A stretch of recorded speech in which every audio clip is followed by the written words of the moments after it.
Muy buenas tardes de nuevo, señorías. Nosotros somos un pequeño país en el medio Atlántico que pertenecemos en términos políticos, culturales, al Estado español y este inserto en la cultura, en la economía, en el espacio europeo. Nuestras debilidades y dependencias son claras, son evidentes, están más que contrastadas.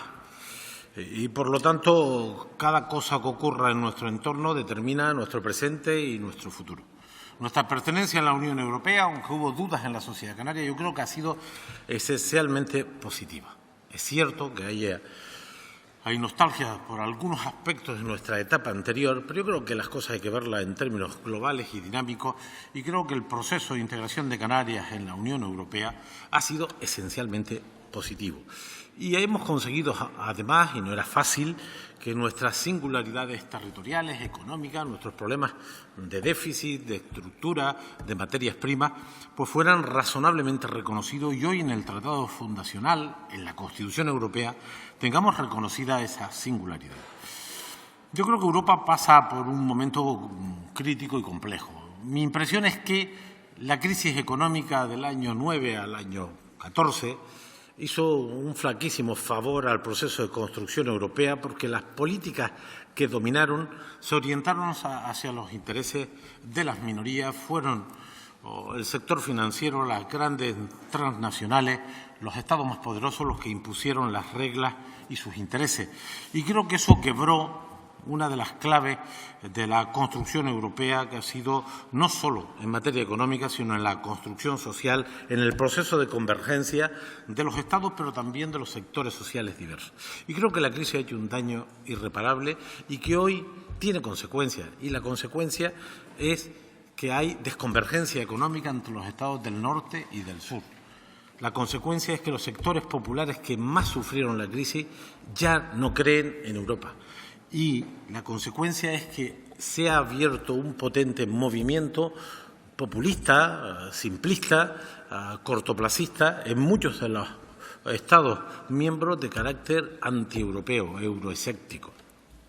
Creo que el pozo que deja la crisis y su mala gestión tiene y tendrá consecuencias graves para el proceso de consolidación de la Unión Europea, aunque yo sigo pensando que, a pesar de las dificultades, a pesar de los errores de la orientación frente a la crisis, a pesar del poder de Alemania en ese momento de la crisis, orientando la crisis a través de políticas de recortes, de austeridad, generó un daño irreparable. Curiosamente, ahora Alemania, que tiene un proceso en ciernes de recesión, la señora Merkel, nada sospechosa del intervencionismo, está hablando de inyectar recursos a la economía alemana, de endeudar a Alemania para tratar de recuperar el crecimiento, la demanda y, por lo tanto, los intereses generales de ese país. Cosa que hicieron otros bloques económicos en el mundo, como los Estados Unidos, donde el presidente Obama claramente hizo una política económica frente a la crisis de rescate de la ciudadanía, de rescate también de la banca, pero de rescate de los sectores empresariales, haciendo una política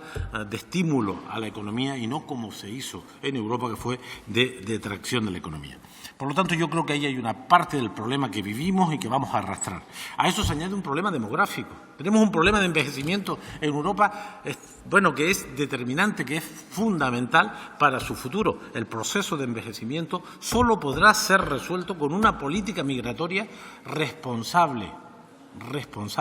No hay cobertura en el sistema económico europeo para garantizar el nivel de protección social que se ha generado, ni las pensiones ni el gasto público. Es necesario redefinir las estructuras demográficas y ahí el tema de los movimientos migratorios es fundamental y esta política no está definida. Tenemos problemas tecnológicos. A pesar del avance de algunos de los grandes estados de la Unión, estamos perdiendo competitividad. La industria europea pierde competitividad, tiene poca capacidad de adaptación a los cambios digitales, a la robotización, a la inteligencia artificial. Hay problemas serios de competitividad. Hay problemas climáticos. Aunque Europa sea uno de los espacios globales donde esta preocupación parece que impregna a las instituciones y empieza a formar parte de su agenda política, y está la Agenda 2030, justamente donde en Europa parecen tomarse en serio. La nueva presidenta de la Comisión, en su discurso de toma de posesión, hizo referencia a ello, la necesidad de todo un bloque de política verde, de lucha contra la descarbonización, y ahí hay un reto fundamental. Hay un problema digamos, de articulación, de base política, de base social, de base democrática en torno al tema europeo, y antes hacía referencia a las desigualdades entre los países del norte y del sur, pero a las desigualdades también dentro de los propios Estados, donde el empobrecimiento de sectores de clases medias y trabajadoras han hecho que retiren el apoyo al proceso de construcción europea. Y hay un gravísimo problema de orden geopolítico, de estallido de la multilateralidad después de la irrupción de Donald Trump en la política internacional, rompiendo de manera brusca, a golpe de tuit, el multilateralismo, donde Europa ha jugado un papel relevante. Y el proceso de deterioro del peso de la Unión Europea en este mundo cada día más proteccionista se está notando y está generando graves problemas. También influye en la pérdida de peso relativo, no la competitividad solo, sino también la demografía. África tendrá en el año 50 2.500 millones de habitantes y nosotros 650, de manera que estamos ante un proceso de deterioro también del peso relativo de Europa en un mundo cada día más polarizado entre los Estados Unidos, China, el sudeste asiático, y nosotros hemos perdido peso relativo. En definitiva, una Europa en crisis, una Europa con menos base social, una Europa que se desmembra. La salida del Reino Unido es un buen ejemplo, una Europa donde el populismo de extrema derecha, la Europa euroescéptica, avanza. Y frente a eso, a pesar de estas dificultades, creemos en el futuro de esta articulación supranacional, de esta envergadura, y creemos que hay que seguir ahí enganchados, trabajando para que nuestras singularidades como territorio especial, alejado, singular, pueda tener consolidados sus intereses en ese ámbito. Y en la segunda intervención analizaré las propuestas que creemos necesarias en esta Europa cambiante para Canarias. Señorías, hablar de esto nos puede llevar días, meses, incluso años. Una consideración previa. Revisar la fiscalidad no es fácil. ¿Dónde está la señora Astrid? Lo que es fácil es rebajar impuestos. Eso sí que es fácil. Es demagógico e irresponsable. Y luego pagamos las consecuencias. Revisarlo es lo valiente, lo difícil, lo comprometido, que es lo que haremos nosotros para garantizar los derechos de nuestra gente, para cumplir con la Constitución, para cumplir con el Estatuto de Autonomía y con nuestros deberes. Lo fácil es lo que hicieron ustedes y así lo estamos pagando. Sobre el tema de la comisión de estudio, no compete al Gobierno influir en ese tema, pero me parece interesante, al conjunto, me parece interesante. Tenemos una interesante posición. Yo creo que la comunidad más europeísta del Estado español es esta. A nadie le influye tanto las políticas europeas como a nosotros. Hay gente en la meseta que no sé si identifica bien lo que representa la Unión Europea, pero en Canarias, en virtud de la gran discusión que tuvimos en el proceso de integración, en que hemos conquistado un estatus de reconocimiento de nuestro hecho diferencial en la Constitución Europea, que hemos conseguido políticas solo para los territorios como el nuestro, hay, digamos, un bagaje, una historia, un conocimiento. El sector primario canario conoce perfectamente la Unión Europea. El POSECAN es el programa público más importante de protección y ayuda a nuestro sector primario. Los sectores industriales conocen perfectamente las ayudas de Estado que protegen nuestra industria y que la hacen más competitiva, o las ayudas al transporte que necesitan autorización europea.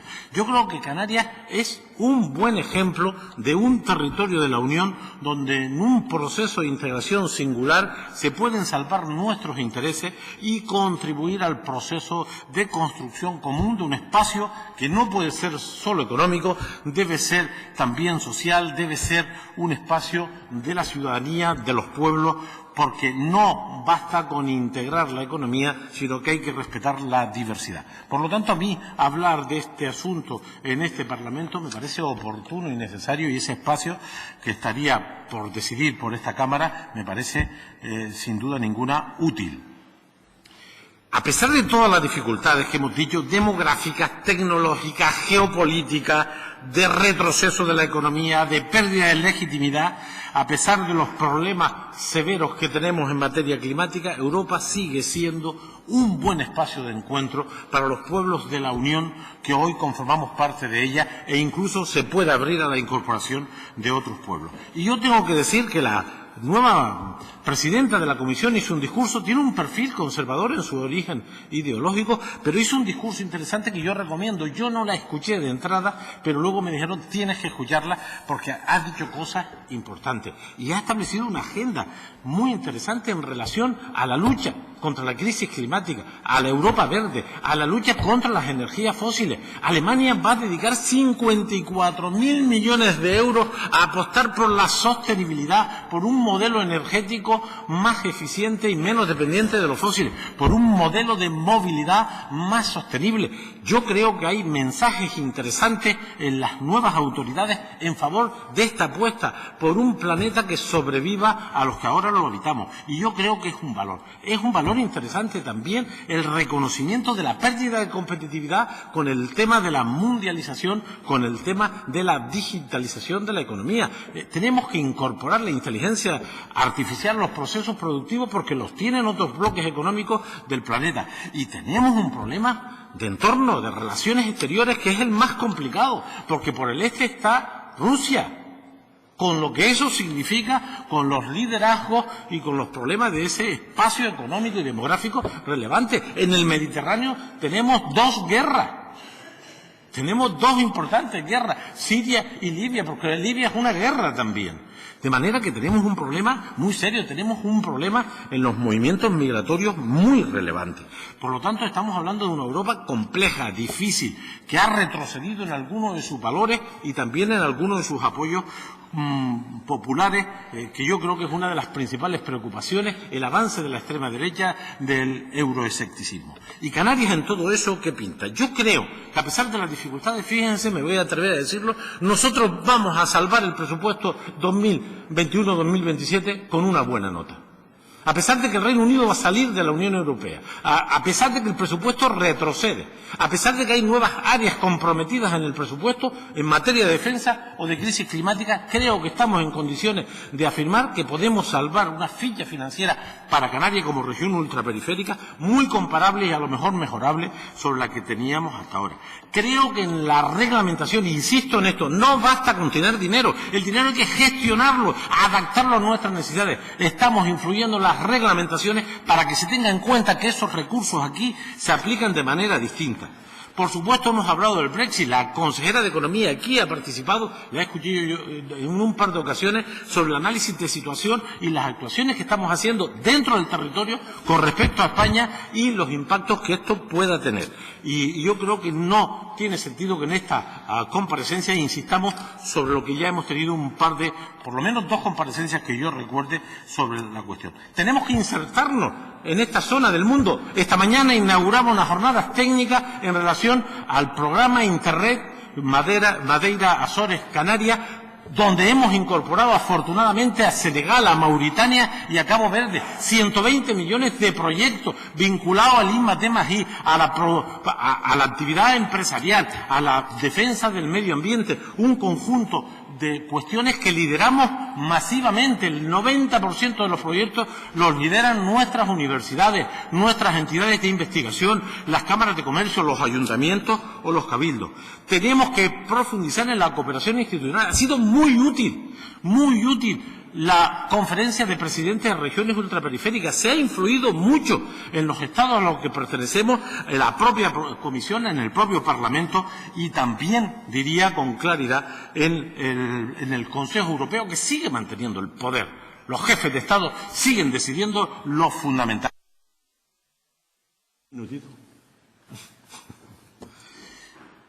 De manera que esa cooperación institucional es fundamental. Estamos organizados con el resto de las regiones. El 18 y 19 de noviembre en Bruselas tenemos gente en la REPER defendiendo nuestros intereses. Somos miembros destacados de la CARUE, que es la Conferencia para Asuntos Europeos, donde tenemos más que aportar y más que decir, porque hay territorios de España que esto no les llega cerca, a nosotros nos toca de lleno.